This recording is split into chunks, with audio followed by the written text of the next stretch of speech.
fazer uma estimativa, o que acontece? Aqui eu tenho uma média. Quando eu pego uma amostra, eu venho aqui e calculo a média de uma amostra, que eu vou dizer um x barra.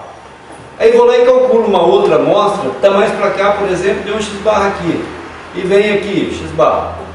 Duas formas para melhorar essa minha estimativa da minha média, que eu tenho aqui, é x barra barra, calcular a média das médias das minhas amostras, ou aumento o tamanho da minha amostra, que eu vou ter algo mais assim, vou estimar mais próximo da média da população. Então, se eu sentir que isso aqui está movimentando muito, se eu aumentar o número de elementos por 10.000, eu posso de repente fazer com que isso aqui dance menos, certo? Varie menos ali, eu já vou achar aqui. Então esse é o meu valor que nós temos ali. E o meu desvio padrão dessa amostra me deu 72. Se isso aí fosse uma distribuição normal, sabe o que significava isso? Significava mais ou menos isso aqui, olha. Eu tenho aqui o valor esperado no meu VPL igual a 72 milhões, tá? E se fosse uma distribuição normal, o meu primeiro, um desvio padrão para cá e um desvio padrão para cá, eu vou ter 67, 68%, alguma coisa assim, de probabilidade de estar entre menos 1 e mais um desvio. E o menos um desvio vai estar mais ou menos aqui, nessa parte de flexão que nós temos aqui. 72 milhões menos um desvio, que é menos 72 milhões e 900 ali, 72,9. 72 menos 72 dá zero. Olha, coincidentemente, só de olhar isso aqui, eu já sei que a probabilidade de ser inviável é o seguinte: isso aqui é em torno de 67, 68%, alguma coisa assim. Sobra o quê? Sobra 32% para as duas pontas. 16% para um lado, 16% para o outro. Então eu já diria que a probabilidade aqui seria 16% a chance de dar errado, de ter VPL abaixo de zero. Então, quanto maior esse desvio aqui, maior vai ser também a minha probabilidade de inviabilidade se eu mantiver o mesmo valor esperado, o valor presente ali. Certo? Maior esse risco. E para achar, aqui eu estou afirmando uma coisa que pode não ser verdade, tá? Seria melhor aí eu contar o número de VPLs negativos e ver qual que é a relação desses VPLs negativos em relação ao total. Mas se eu disser, dependendo da situação eu tenho que dizer isso, que a minha distribuição dos VPLs, essa variável VPL é normal, aí eu vou poder calcular a probabilidade do VPL ser menor que zero, considerando que seja uma distribuição normal. Não é, tá? Mas eu vou fazer de conta que é. FX, estatística, vou lá em distinorme. Distinorme.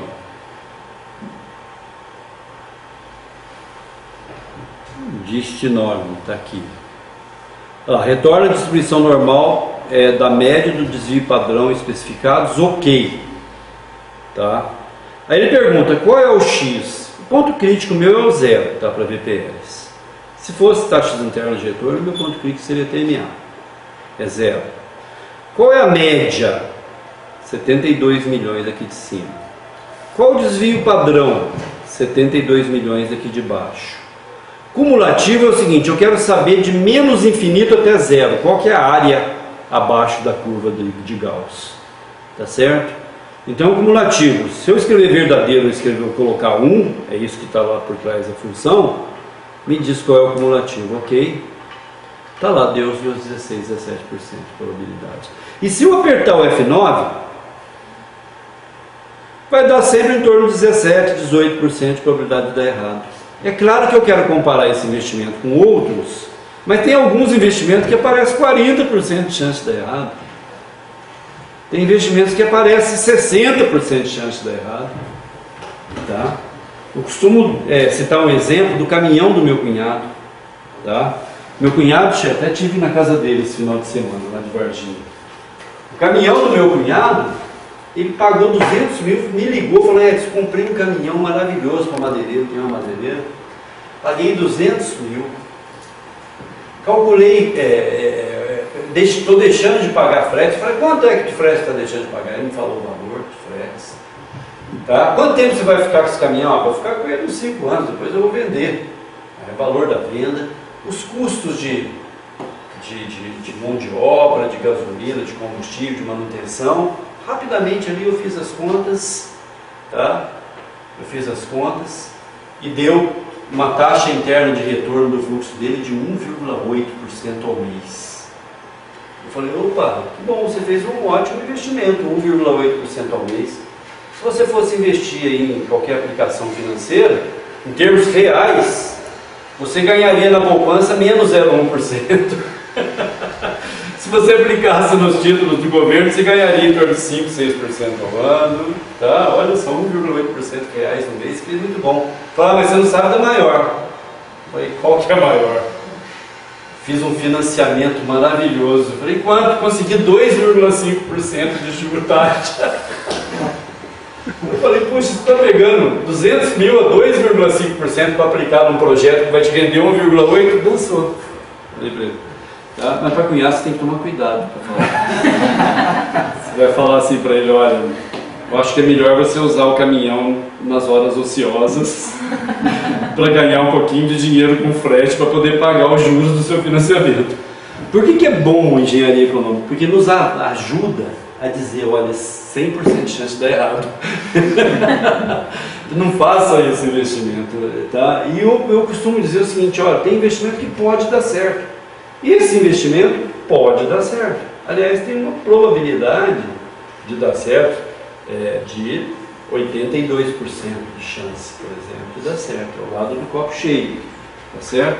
É a nossa probabilidade de dar certo esse investimento, né? É claro que baseado nesses dados. A gente costuma dizer aqui que tem uma máxima em engenharia econômica, em qualquer coisa, tá? Você entra com dados e vai extrair um resultado. É a máxima que a gente chama de ELSL. Você sabe qual que é essa máxima? Entra lixo, sai lixo. Se entrou lixo aqui, vai ter lixo lá. Então as coisas, é claro que ninguém sabe qual que é o otimista e o pessimista. Mas também dizer que vai ser 0,06 cents durante 10 anos, durante 20 anos, aí também é demais, né?